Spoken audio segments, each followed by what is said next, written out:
los bendiga grandemente. Hoy vamos a continuar con nuestra clase de la exposición de la Confesión de Fe del 1689. Vamos a brincar un capítulo, vamos a brincar el capítulo 7.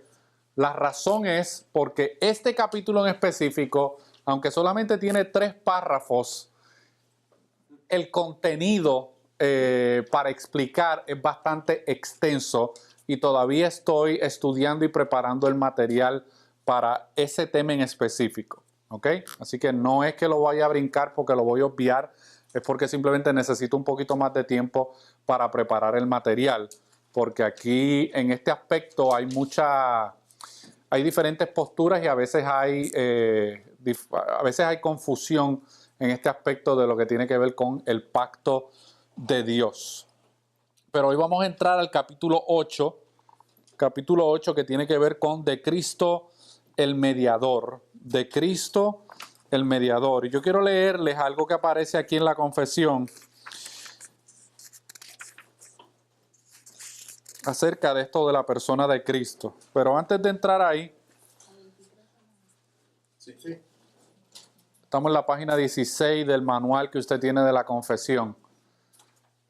¿Necesitas una? Ok.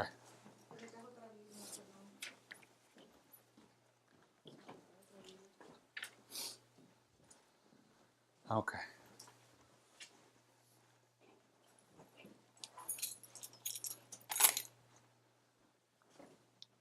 Antes de comenzar en sí con la clase, vamos a hacer una pequeña introducción. Yo quiero que usted me diga, ¿qué usted me puede decir acerca de la persona de Cristo?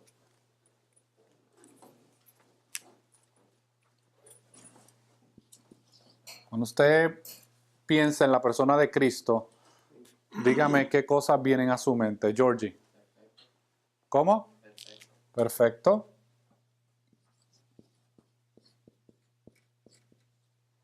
Rubén.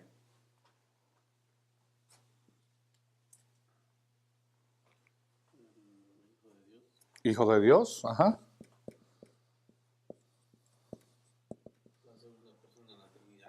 La segunda persona de la Trinidad. Correcto.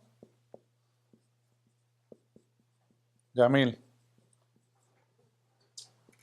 Obviamente Salvador. Salvador. Jimmy. Mediador. Obviamente, mediador. Nelsie. Unigénito. Ok. Eva. ¿Qué le viene a la mente cuando piensa en la persona de Cristo? Santo. Ok.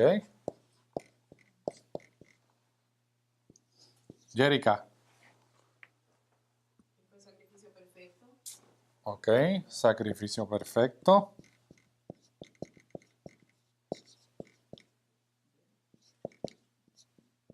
¿Qué más? ¿Qué más les viene a la mente?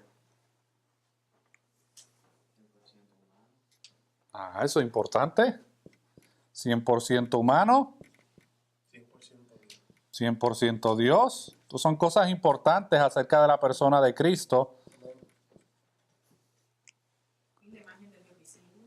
La imagen del Dios visible. La imagen del Dios invisible.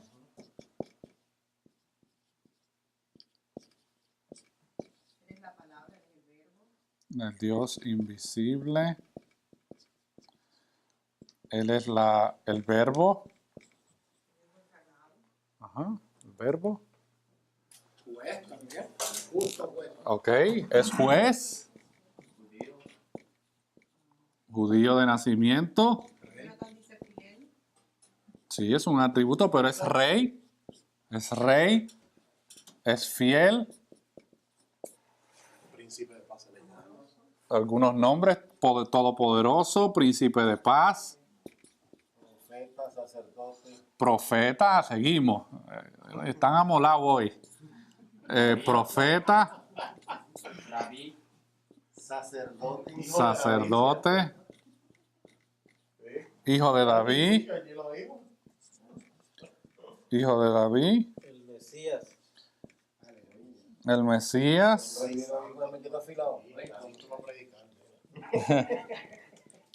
Mesías. El Ok. anciano de días. Anciano de días. Y podemos, hermanos, seguir llenando esta pizarra de lo que tiene que ver con nombres, atributos, quién es la persona de Cristo. A mí me da gozo el que ustedes puedan, ¿verdad?, identificar cada uno de estos atributos y algunos más que a lo mejor no hemos mencionado, pero la realidad estadísticamente es que la mayoría de las personas que profesan fe en Cristo no te pueden dar una lista como esta.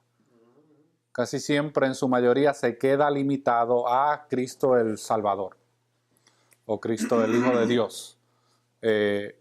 Y no hay persona más importante en nuestro entendimiento de nuestra fe que saber quién es Cristo.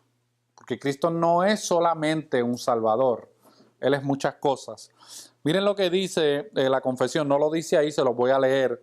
Dice, la doctrina de la persona de Cristo dominó la atención de la iglesia durante sus primeros 8 siglos. Cada siglo son 100 años.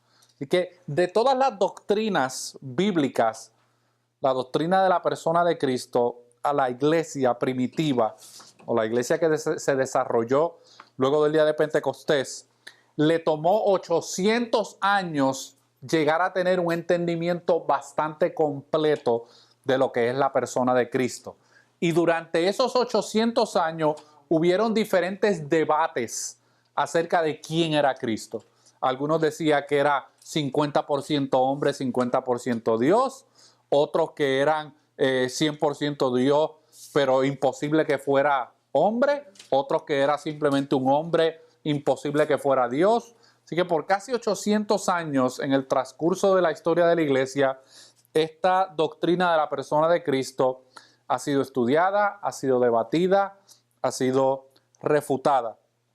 Y él dice, esto muestra cuán importante es para la iglesia cristiana. Una razón por la que requirió tanto tiempo el que la iglesia formulara claramente la doctrina de la persona de Cristo es el hecho de ser uno de los misterios de la fe. Porque hay un elemento de misterio. ¿Cómo es que Dios se encarna y sigue siendo 100% Dios y 100% hombre? Y dice, un cristiano no debe dar una respuesta sencilla a la pregunta, ¿quién es Jesucristo?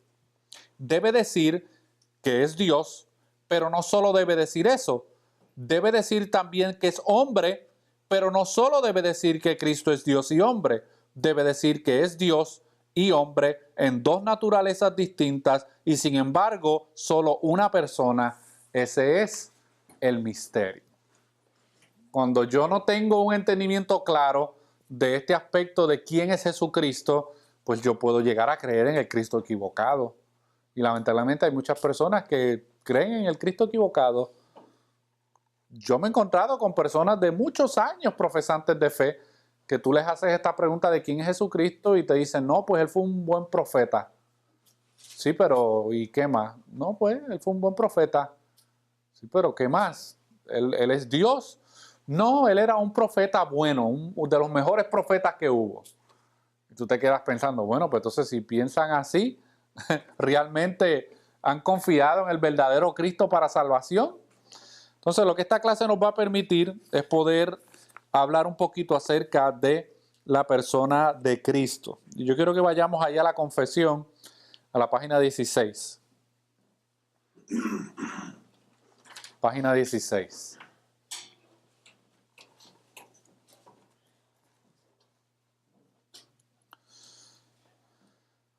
Leemos ahí el primer párrafo.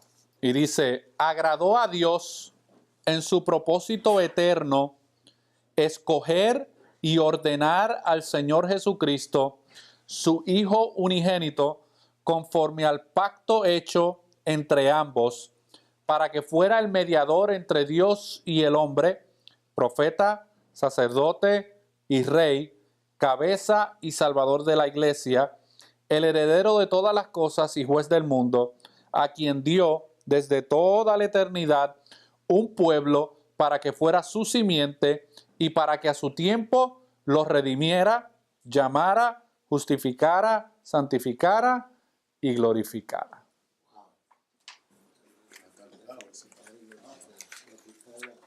Ahí nada más tenemos para dar 3 clases. Tienen unas 5 solas aquí. Le quiere llamar a notificar, a notificar. Así que vamos a empezar hablando, hermanos, acerca del autor de la ordenación.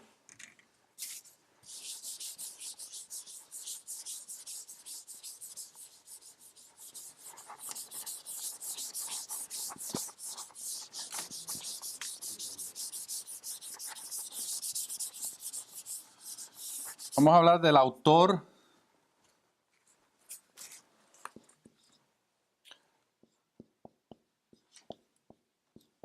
de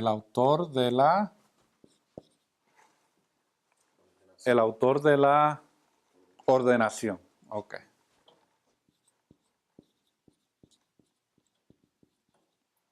Eso lo podemos proveer en los primeros textos que vemos ahí en la confesión. Vamos a Isaías 42:1 para ver quién fue el que ordenó a Cristo como el mediador. Isaías 42:1.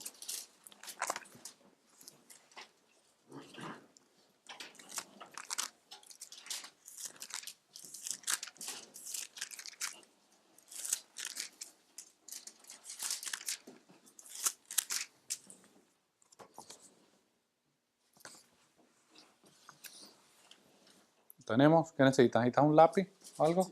¿Sí? Déjame ver. Ahí ya está, estamos. Isaías 42:1. Léelo, Rubén. He aquí mi siervo, yo le sostendré, mi escogido, en quien mi alma tiene contentamiento. He Ok. puesto sobre él mi espíritu. Él traerá justicia a las naciones. Ok.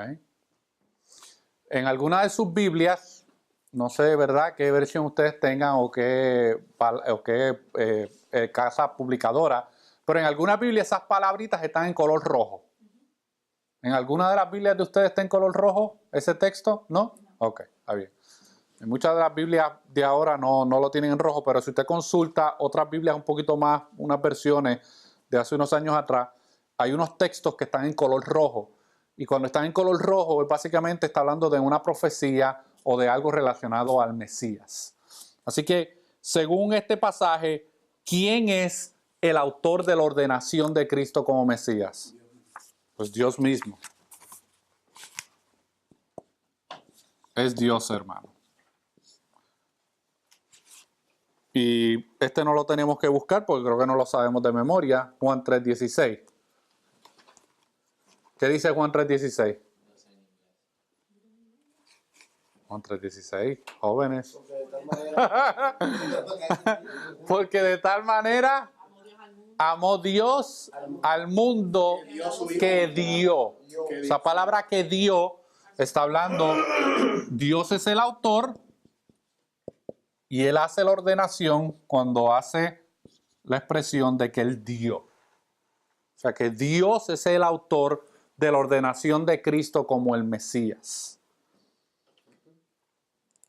Ahora vamos a hablar del tiempo de la ordenación. ¿Cuándo fue que Dios ordenó que Cristo fuera el Mesías? O el mediador, perdón. Vamos a leer ahí en 1 de Pedro 1:19. Yamil. 1 de Pedro 1:19.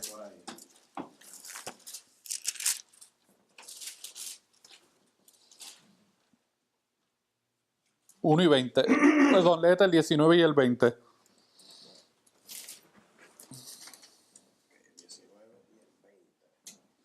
¿Estamos ya? Sí.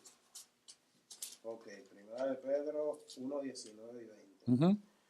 Sino con la sangre preciosa de Cristo, como de un cordero sin mancha y sin contaminación, ya destinado desde antes de la fundación del mundo, pero manifestado en los postreros tiempos por amor de vosotros. Okay. Así que ya tenemos cuál es el autor de la ordenación y ahora tenemos cuándo es el tiempo de la ordenación. ¿Cuándo fue que Dios ordenó que Cristo iba a ser el mediador entre Dios y los hombres? Antes de la fundación del mundo. Es correcto. Mucho antes de la fundación del mundo.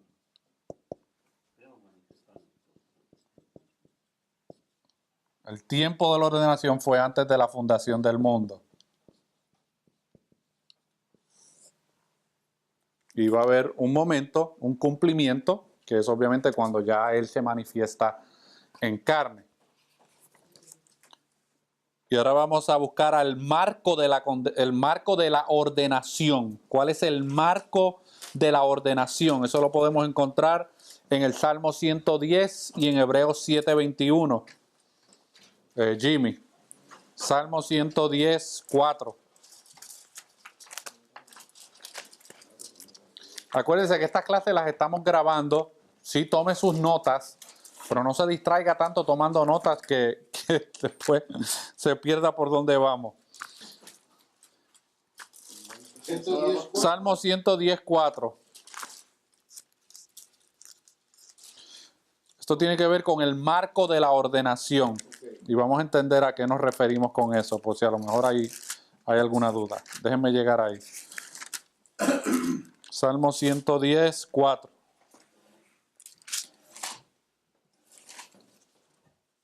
¿Lo tenemos? Sí. Juró Jehová y no se arrepentirá. Tú eres sacerdote para siempre, según el orden de Melquisedec. Ok. Y el otro pasaje es Hebreos 7, 21 y 22. Nelcy.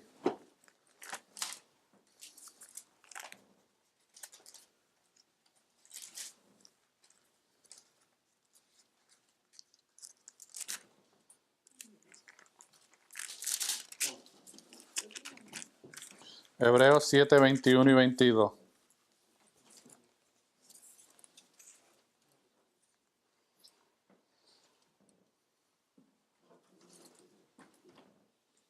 Porque los otros ciertamente sin juramento fueron hechos sacerdotes, pero este con el juramento del que le dijo, juró el Señor y no se arrepentirá. No eres sacerdote. No, tú eres. Perdón. Tú eres Ajá. sacerdote para siempre, Correcto. según el orden de Melquisedec. Ok. Así que en el marco de la ordenación, por ejemplo, ¿a qué nos referimos con el marco? Nos referimos al tiempo de duración. El marco de la ordenación. ¿Cuál era el problema con los sacerdotes que habían antes? Los sacerdotes del tabernáculo, ¿qué era lo que les pasaba? Que se moría. Que se morían. Así que una vez se morían, su sacerdocio se acababa. En este caso era traspasado, ¿verdad?, a uno de sus descendientes. En el caso de Cristo, el marco de la ordenación es como Eterno. es eterno, hermano. Anteriormente era limitado. Correcto. En la revelación progresiva de Dios, los sacerdotes aquí terrenales, el marco era limitado. O sea, ellos entraban al sacerdocio a cierta edad, pero luego cuando morían, pues ya dejaban de ser sacerdotes. En el caso de Cristo, Cristo es sacerdote eterno. Y como Dios vive en un eterno presente, Amén. Cristo no es sacerdote ahora, pero no lo fue antes, sino que Cristo siempre ha sido sacerdote y siempre será siendo sacerdote. Vamos entonces ahora a hablar del carácter de la ordenación. El carácter de la ordenación. Y para eso tenemos varios pasajes que tenemos que considerar, que están ahí en el punto 4 de la confesión. Si usted va al librito, a la página 16, donde está el primer párrafo, estamos siguiendo la numeración que sale ahí en la confesión. Vamos ahora a ver los textos que hablan acerca del carácter de la ordenación. Hermana Eva, si puede buscar Primera de Timoteo 2:5. Primera de Timoteo 2:5. Porque hay un solo Dios y un solo mediador entre Dios y los hombres, Jesucristo hombre. Y esto tiene que ver con el carácter de la ordenación, pero específicamente tiene que ver con unas verdades absolutas.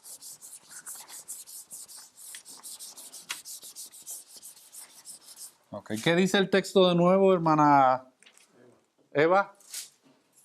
Porque hay un solo Dios y los hombres. Ok, ¿cuál es la palabra clave ahí en ese texto? Que se repite. Un solo. Un Solo. Dios. Uno solo. Uno solo. Eso es una afirmación absoluta de carácter. Cierto. ¿Ok? Entonces, por ejemplo, usted invita a cualquier sacerdote católico, a cualquier persona que profesa, ¿verdad?, fe católica, y usted le abre la Biblia latinoamericana, que es por lo general la versión hispana que utiliza los católicos, y yo no sé qué parte de uno solo no entienden. O sea, hay un solo mediador entre Dios y los hombres, uno solo. No sé por qué insisten en que es San Tomás, en que es María, en que es cualquier otro intermediario. Un mediador es una persona que se pone en el medio entre dos entidades, ¿verdad? En este caso Dios y el hombre. No, la Biblia, hermano, declara que Cristo es el único, un solo mediador entre Dios y los hombres. Y eso decreta que es el único camino de salvación. Correcto, por eso Cristo decía, yo soy el único camino, la verdad y la vida. Nadie viene al Padre si no es por mí. Esas son verdades absolutas que tienen que ver con el carácter de esa ordenación que Cristo recibió. Vamos a Hechos 3:22, Hechos 3:22.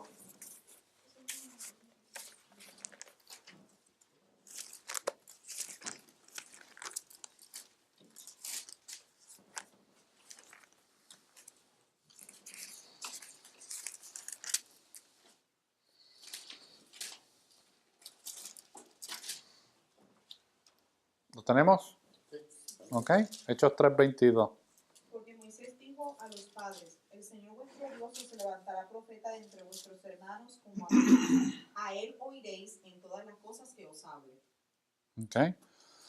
O sea que en el carácter de este profeta que iba a ser levantado, se establece que a quién deben escuchar los hombres, específicamente a quién debe escuchar el pueblo de Dios.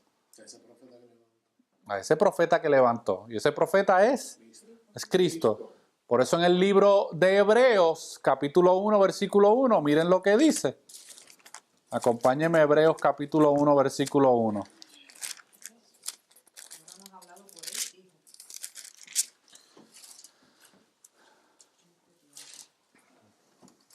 hijo. Esta carta fue escrita aproximadamente unos 35, 40 años después de la muerte de Cristo y después de la resurrección y ascensión de Cristo. Hebreos 1, versículo 1. Y miren lo que dice: Dios habiendo hablado, pasado, habiendo hablado muchas veces y de muchas maneras en otro tiempo a los padres por los profetas. ¿Quiénes son los padres? ¿A quién está aludiendo cuando dice a los padres por los profetas? ¿Quiénes son esos padres? El pueblo de Israel. El texto está haciendo una alusión. Recuérdense que esto es una carta escrita ¿a quién? A los hebreos. Los hebreos son los judíos, los israelitas.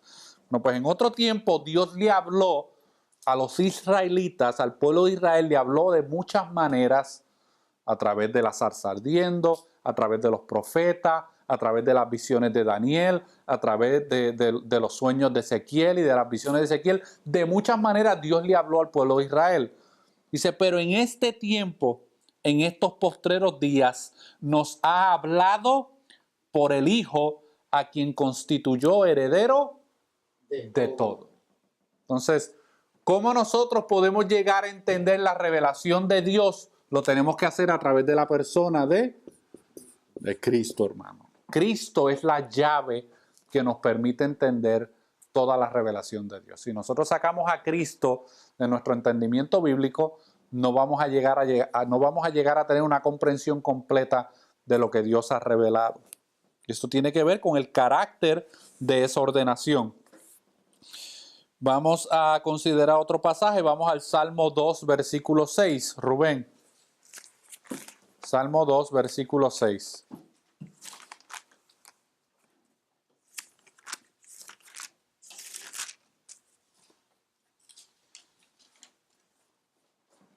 Ujú, Pero yo he puesto mi rey sobre Sión, mi santo monte. ujú. Pero yo he puesto mi rey sobre Sion, mi santo monte. Esto es Dios hablando. ¿Y quién es el rey a quien él ha puesto sobre su santo monte? Es a Cristo, hermano. Es a Cristo. Vamos a Efesios 1, 22 y 23. Yamil.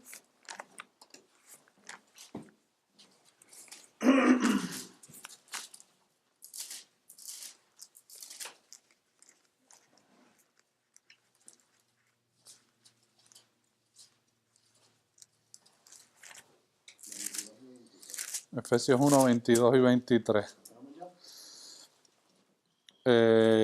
Sí. Ujú. Dice, y sometió todas las cosas bajo sus pies, y lo dio por cabeza sobre todas las cosas a la iglesia, la cual es su cuerpo, la plenitud de aquel que todo lo llena en todo. Okay. Continuamos viendo versículos bíblicos, hermano, que hablan de ese carácter del Mesías o de Cristo como el mediador. Él ha sido puesto por encima de todas las cosas. Él es supremo sobre todas las cosas. Y quiero que entonces terminemos ahí con lo que tiene que ver con el propósito de la ordenación. Pero vamos a desglosar lo que va diciendo el primer párrafo, hermano. Agradó a Dios. Bueno, yo les voy a hacer, vamos a hacer una trivia o unas preguntas, a ver si podemos ir dividiendo este aspecto. Yo le voy a preguntar y usted me va a decir dónde usted en el párrafo 1 encuentra el autor de la ordenación. Si alguien lo tiene, lo puede contestar ya. ¿Dónde encontramos en el párrafo número 1 el autor de la ordenación? Usted lo puede leer. Dice, agradó a Dios. ¿Ok? Agradó a Dios. Ahí está el autor de la ordenación. Ahora vamos al tiempo de la ordenación. Dilo en voz alta, Rubén. ¿También? Léelo. En su propósito eterno. En su propósito eterno, escoger y ordenar al Señor Jesús, su Hijo unigénito, conforme al pacto hecho entre ambos, para que fuera el mediador. Bueno, no me quiero adelantar. Así que el tiempo de la ordenación fue cuando, en el propósito eterno de Dios. El marco de la ordenación. ¿Cuándo fue el marco de la ordenación?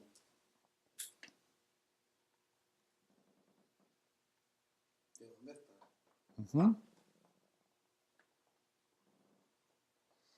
El tiempo de la ordenación en su propósito eterno, ¿ok? Y el marco de la ordenación.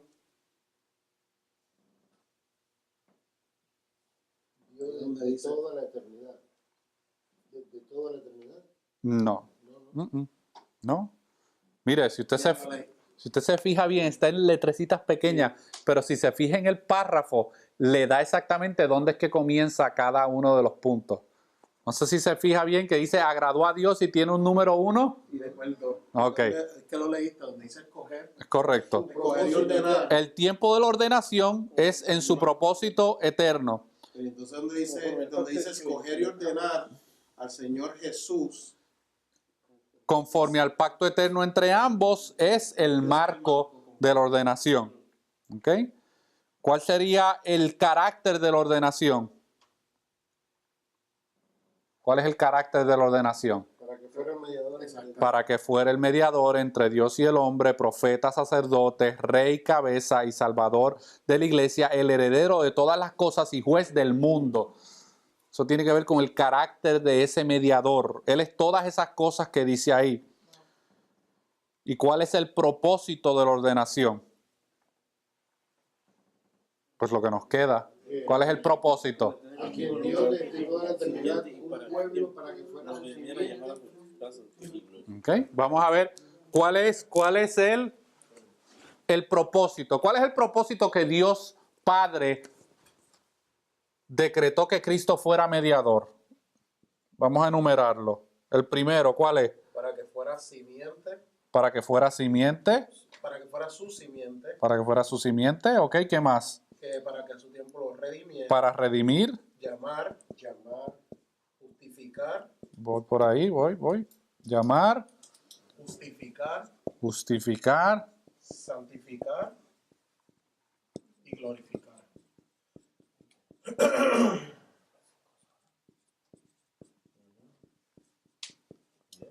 y glorificar. Todas estas cosas tienen que ver con el propósito de establecer a Cristo como un mediador, hermano. Miren, estas cosas que ustedes están viendo son cosas, hermanos, que los cristianos de antes se preocupaban mucho por entender. Hoy en día, ¿verdad? Hay otras cosas que se le ofrecen a los creyentes. Pero todo este contenido usted lo está recibiendo de gratis. Y esto es un contenido bíblico que por lo general alguien se tendría que ir a un seminario o a un instituto bíblico a escuchar de estas cosas. Así que aprovechen el que tenemos este material disponible y que podemos aprender de estas cosas. En ¿Yeah? otras palabras, no lo consigue en Walmart. Es correcto, no lo consigue en Walmart. Yeah. Claro, no puede. Ah, dime, Ye. Y los 13 capítulos de Hebreo Ajá. están divididos así mismo en esos 5 subcapítulos. Ok. Cuando lo lees, va llevando ese mismo orden. Exacto. Ajá. El libro de Hebreos básicamente trata acerca de establecer a Cristo como supremo sobre el tabernáculo, supremo sobre Moisés, supremo sobre Aarón, supremo sobre los sacerdotes, supremo sobre los sacrificios, supremo sobre todas aquellas cosas que eran sombras de lo que había de venir, que era Cristo. ¿Alguna duda o pregunta hasta ahí? Es difícil de entender cómo si no había nada, cómo Dios desde la eternidad Ujú. ordena todo esto. Si no había nada, ¿verdad? No había mundo, no había nada. Correcto, Entonces, correcto. suena para nuestra mente finita es Yeah. Y todo esto, hermano, es lo que se lleva a cabo en el proceso de la salvación. Y esto es lo que Cristo logró como nuestro mediador. Entonces, yo les pregunto, sin querer, tú sabes que hay una expresión de darle al caballo muerto, en inglés se llama beating the dead horse, sin querer darle al caballo que ya está muerto. Pero yo les pregunto algo, ¿usted cree que Dios, Lo dejo a la suerte. que Él dejó esto a la Lo suerte? dejo a la suerte. ¿O que Él dejó esto para ver si el hombre bendito se apiada de Dios y lo acepta como su Salvador? Por favor. No, hermano.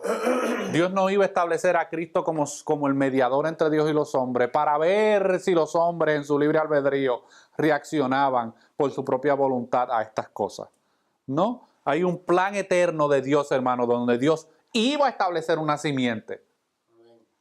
Iba a redimir a los suyos de sus pecados, los iba a llamar, los iba a justificar, los iba a santificar y los va a glorificar.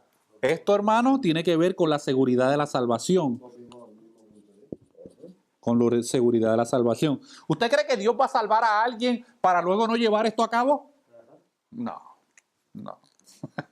Es mucho lo que está en juego. Es mucho lo que Dios tuvo que poner en la mesa para no llevar a cabo la glorificación de los suyos. Ahora la pregunta es, si muchas personas que afirman ser de Él son de Él, eso es otra pregunta, eso es otro tema.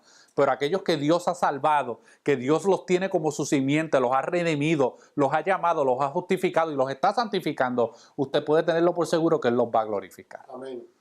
Porque si no, no sería vida eterna, ¿verdad? ¿Qué dice Juan 3:16? Porque de tal manera amó Dios al mundo para que todo aquel que en Él cree no se pierda, mas tenga vida eterna.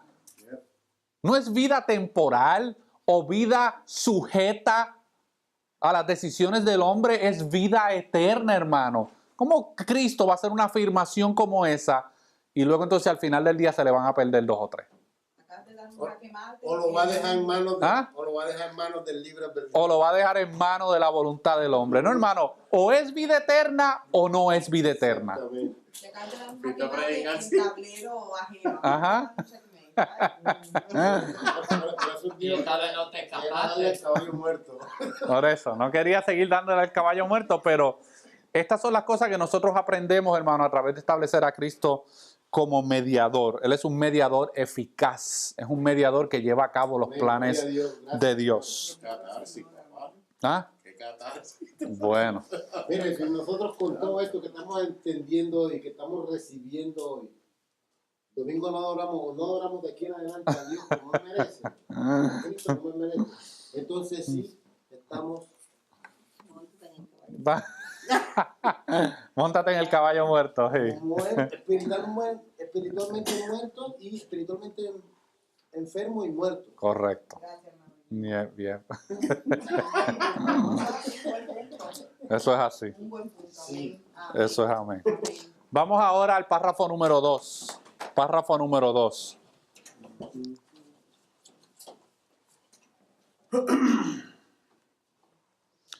Y esto tiene que ver en la encarnación para el oficio de mediador. La encarnación para el oficio de mediador. Vamos a ver qué dice esto, hermano. Ya terminamos con los propósitos de la ordenación, ¿no? Sí, ya terminamos con el propósito de la ordenación, que es todo lo que mencionamos ahí. Ahí viene la encarnación.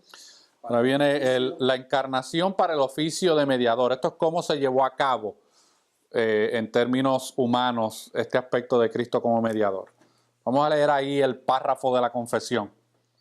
Lo estoy leyendo para que pueda salir en el video. En la página 17. ¿Lo tienen? Ok. Dice, el Hijo de Dios, la segunda persona de la Santa Trinidad, siendo Dios verdadero y eterno, el resplandor de la gloria del Padre, consustancial con aquel e igual a Él, que hizo el mundo y quien sostiene y gobierna todas las cosas que ha hecho. Cuando llegó la plenitud del tiempo, tomó sobre sí la naturaleza del hombre con todas sus propiedades esenciales y con sus debilidades concomitantes. Aunque sin pecado, siendo concebido por el Espíritu Santo en el vientre de la Virgen María, al venir sobre ella el Espíritu Santo y cubrirla el Altísimo con su sombra, y así fue hecho de una mujer de la tribu de Judá, de la simiente de Abraham y David, según las Escrituras, de manera que dos naturalezas completas, perfectas y distintas, se unieron inseparablemente en una persona, pero sin conversión, composición o confusión alguna. Esta persona es verdaderamente Dios y verdaderamente hombre, aunque un solo Cristo, el único mediador entre Dios y el hombre. Así que esto tiene que ver con el aspecto de la encarnación de Cristo. Lo primero que tenemos que hablar es acerca del sujeto de la encarnación. ¿Quién es el sujeto de la encarnación? Es Cristo, el Hijo de Dios es el sujeto. No hablamos de sujeto, estamos hablando de una persona. ¿Quién es la persona de la encarnación? Bueno, pues es Cristo. Dice ahí, el Hijo de Dios, la segunda persona de la Trinidad, siendo Dios verdadero y eterno, el resplandor de la gloria del Padre, consustancial con aquel e igual a Él. ¿A qué se refiere con consustancial? ¿De qué está hablando? De la misma sustancia, de la misma esencia, comparte los mismos atributos. Que hizo el mundo, a quien sostiene y gobierna todas las cosas que ha hecho. Así que el sujeto de la encarnación es Cristo. ¿Cuándo es el tiempo de la encarnación? Ahí lo puede encontrar en el mismo párrafo. Ahí cuando dice El tiempo, llegó la plenitud. cuando llegó la plenitud del tiempo. O sea, en algún punto se determina, pues en algún punto que sabemos que fue. Ok.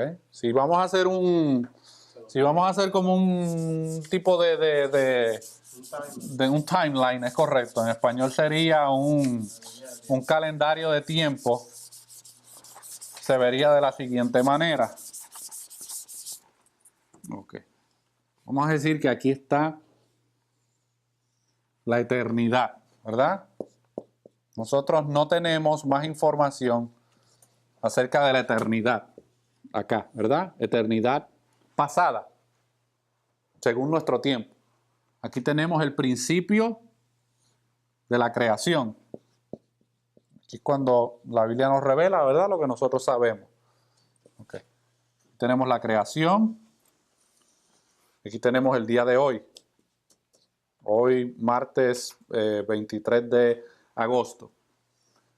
Según la confesión, ¿cuándo fue el tiempo de la encarnación? En un momento dado, ¿verdad? En la historia. ¿Según el tiempo de quién? De nosotros. Porque Dios no vive en la plenitud del tiempo. Nosotros vivimos en la plenitud del tiempo. Dios vive y Cristo ha vivido en la eternidad todo el tiempo. Pero cuando se inyecta en la historia del hombre. Cuando Dios se inyecta o cuando Dios se introduce en la historia del hombre, es aquí en su nacimiento.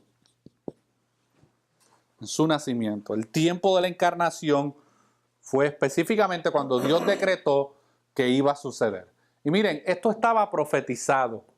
Yeah. No voy a entrar en detalles, pero si usted lee el libro de Daniel, en el libro de Daniel se había profetizado la cantidad de tiempo que iba a pasar desde que Israel reconstruyó el templo. Usted sabe que el templo había sido destruido por causa de los cautiverios.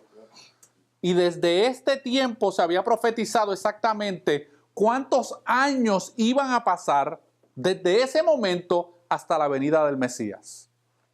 Y eso es lo que se conocen como las 70 semanas de Daniel, donde cada semana es una representación de 7 años. Y eran 490 años. Cada semana es una semana de 7 años. Así que 7 por 70 son 490 años. Así que había exactamente una cantidad de años ya profetizado de cuando se reconstruyó el templo a la venida del Mesías. No puedo entrar en detalle ahora porque eso es una clase que tiene que ver con profecía y escatología. Pero ya el pueblo de Israel, los conocedores de la profecía, sabían en esos momentos, en ese tiempo, de que estaba por nacer el Mesías.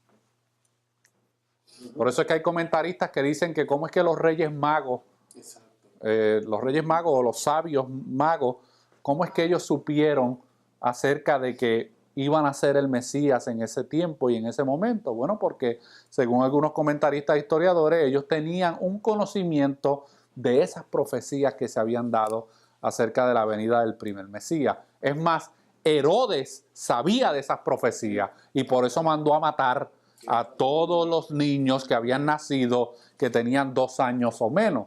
Porque ya el pueblo de Israel estaba esperando, porque ellos ya tenían la cantidad exacta de años de cuándo iba a venir el Mesías. Ellos no estaban a la incógnita a ver de cuándo se va a aparecer, no. Si ellos contaban las 70 semanas, ellos iban a saber exactamente cuándo se supone que naciera el Mesías. Era una profecía, ¿verdad? Correcto, era una profecía, ya se habían cumplido, X cantidad de semanas ya se habían cumplido. Así que eso tiene que ver con el tiempo de la encarnación. Ahora vamos a hablar de la esencia de la encarnación. Y eso lo encontramos ¿dónde? ¿Cuál es la esencia de la encarnación? La esencia de la encarnación. Dice, tomó sobre sí la naturaleza del hombre con todas sus propiedades esenciales. Correcto. Así que en la esencia de la encarnación está hablando de lo que tiene que ver con la naturaleza que esa encarnación iba a tener. Dice ahí, tomó sobre sí la naturaleza del hombre con todas sus propiedades esenciales y con sus debilidades concomitantes. Dígame algunas limitaciones que tenía Jesús al encarnarse en carne. La omnipresencia. ¿Ah? Tiempo y espacio. Ahora él está sujeto, en su cuerpo humano, está sujeto a tiempo y espacio. Ahora tiene que comer. Ahora tiene esa necesidad de comer física. ¿Qué más?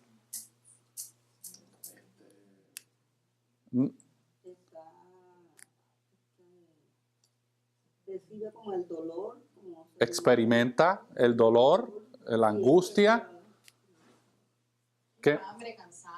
Hambre, cansancio. Ahora no puede estar en todos sitios a la misma vez, Eso es lo que es debilidades concomitantes. ¿verdad? En su naturaleza de hombre, él no podía estar en Judea y en Samaria a la misma vez. Él tenía que estar en un sitio específicamente, en lo que tiene que ver con la naturaleza del hombre.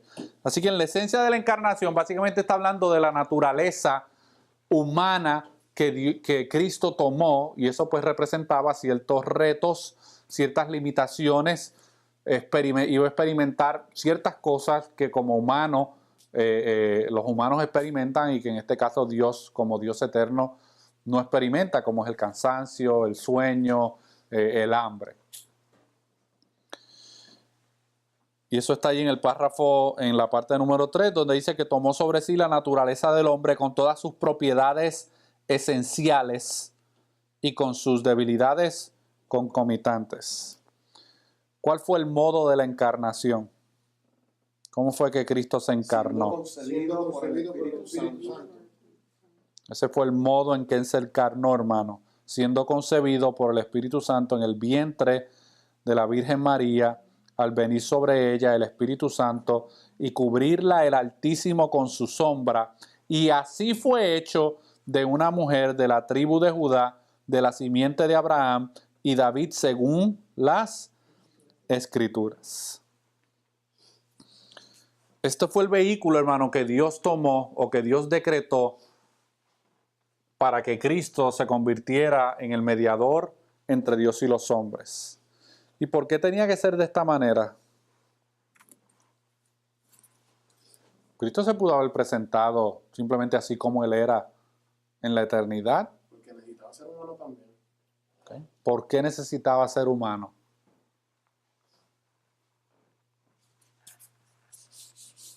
Porque cuando se pecó, y tenía que venir un segundo Adán, sin pecado, obediente, en el pasado, Okay. que pudiese redimirnos.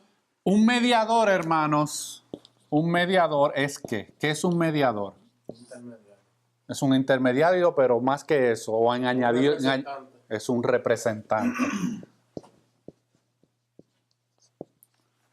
Cuando usted va a una corte y le exigen un abogado, ese abogado se convierte en ¿qué? Se convierte en su representante legal, ¿verdad? La voz de- Usted está ahí, mire, usted está ahí, calladito, la voz usted está ahí calladito, que te ves más bonito. ¿Ah? Y el abogado es tu representante frente a quién? Frente al juez, ¿verdad? Y él es el que tiene que exponer tu caso, defender tu caso, presentar todas las evidencias posibles que te absuelvan de los cargos que te están imputando. Bueno, pues en el caso de Cristo, hermano, cuando nosotros hablamos del modo de la encarnación, tenemos que entender que Cristo tenía que encarnarse en carne, convertirse en ser humano como nosotros para poder ser nuestro representante. Esto es lo que se conoce, que más adelante cuando hablemos de el punto número 7, lo que tiene que ver con los pactos de Dios, hay algo en la teología que se conoce como federalismo. ¿Y a qué nos referimos con eso? Nos referimos a que en el mundo existen dos tipos de personas. Aquellas que siguen siendo representadas por Adán y aquellas que están representadas por Cristo. Todos nosotros nos encontramos bajo esta situación. Todos, por la caída de Adán, todos caímos. Adán es nuestro representante legal. Gracias a él y a su desobediencia, nosotros nacemos con ese cargo y esa culpabilidad por causa de Adán. Nacemos con esa naturaleza pecaminosa. Adán era nuestro representante. Se supone que fuera nuestro representante porque Dios le dijo a Adán, multiplícate, ¿verdad? Y Adán servía como un representante de toda esa simiente que iba a salir de él. Pero Adán falló. Entonces ya Adán no puede ser ese representante justo, perfecto, para poder presentarse delante de Dios por nosotros. Entonces, al Adán, el primer Adán fallar, el libro de Romanos habla del segundo Adán, hablando de Cristo. Y Cristo, hermano, tenía que volverse hombre, porque Adán era ¿qué? Adán era hombre. Y Adán falló en su representación de nosotros. Entonces Cristo tenía que hacerse hombre y Cristo tenía que cumplir lo que Adán no pudo cumplir. Cristo tenía que vivir la vida que Adán no pudo vivir. Y de esa manera Cristo se convierte ahora en nuestro representante federal delante de Dios. Esa es la razón por la cual un pecador creyente en Cristo puede ser considerado justo delante de Dios. Es la única razón. Porque Cristo es quien nos representa y cuando Él se presenta frente al Padre, Él dice, este está exonerado de la culpa porque yo pagué por su condenación. O sea que no solamente nuestro representante, sino que también es nuestro sustituto. Porque no es solamente que nos representa, es que Él se puso en nuestro lugar y Él recibió el castigo que se supone que nosotros recibiéramos. Y eso se lleva a cabo por medio de la encarnación de Cristo. Y en esa encarnación hay tres aspectos importantes que nosotros vemos en lo que queda del párrafo. ¿Qué nosotros vemos ahí? Hay tres cosas acerca del resultado de la encarnación. Bueno, después de manera que dos naturalezas completas, perfectas y distintas. Ok, bueno, vamos a desglosar eso. Dice, de manera que dos naturalezas. Así que en lo que tiene que ver con el resultado de la encarnación, ¿cuál fue el resultado de Cristo ahora encarnarse en la tierra? Que ahora tiene ¿qué? Dos naturalezas. Tiene dos naturalezas. Tiene la naturaleza de la deidad Y la humana. y tiene la naturaleza humana. Usted no puede hablar de la encarnación de Cristo y sacar estas dos cosas de la ecuación.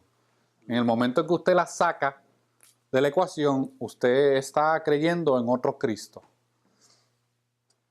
Cuando usted conversa o ha conversado con los testigos de Jehová, los testigos de Jehová no le hablan mal de Cristo a usted, ¿o sí? ¿Usted ha encontrado algún testigo de Jehová que le habla mal de Cristo? No.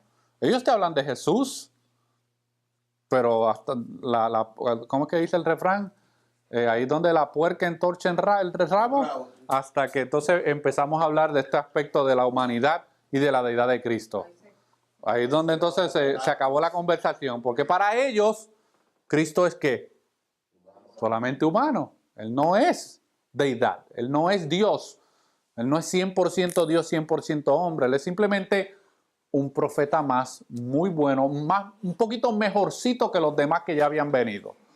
Pero Él no es Dios habitando de manera dos naturalezas. Para los testigos de Jehová, Cristo solamente posee una naturaleza, que es la naturaleza humana. ¿Alguna duda o pregunta hasta ahí? Vayan a mi casa.